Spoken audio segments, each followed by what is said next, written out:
செங்கல்பட்டு மாவட்டம் கோவளம் ஊராட்சியில் குற்ற சம்பவங்களை தடுக்க 61 சிசிடிவி கேமராக்கள் பொருத்தியுள்ளதால் அப்பகுதி மக்கள் மகிழ்ச்சியடைந்துள்ளனர்.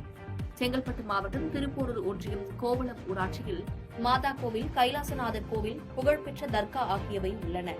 அனைத்து தரப்பு மக்களும் இங்கு வந்து செல்லும் நிலையில் ஈசிஆர் சாலையான இப்பகுதியில் அடிக்கடி விபத்துகளும், கடற்கரை உள்ளிட்ட பகுதிகளில் குற்ற சம்பவங்களும் நடைபெறுகின்றன.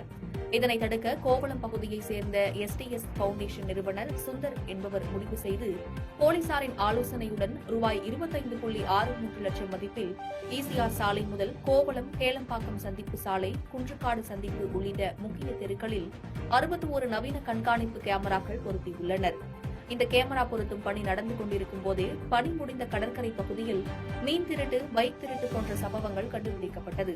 இந்நிலையில் இந்த கண்காணிப்பு கேமரா அமைக்கும் பணிகள் நிறைவடைந்து ஊராட்சி மன்ற அலுவலக வளாகத்தில் உள்ள கண்காணிப்பு அறையை ஊராட்சி மன்றத்திற்கு ஒப்படைக்கும் நிகழ்ச்சி நடைபெற்றது. இதில் ஊராட்சி மன்ற தலைவர் சோபனா சுந்தர் சிறப்பு அழைப்பாளராக கலந்து கொண்டு ரிப்பன் வெட்டி கண்காணிப்பு அறையினை திறந்து வைத்தார்.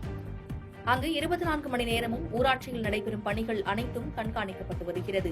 இதனால் அப்பகுதிகளில் குற்ற சம்பவங்கள் தடுக்கப்படும் என சுற்றுலா பயணிகளும் கோவளம் பகுதி மக்களும் மகிழ்ச்சி தெரிவித்துள்ளனர்.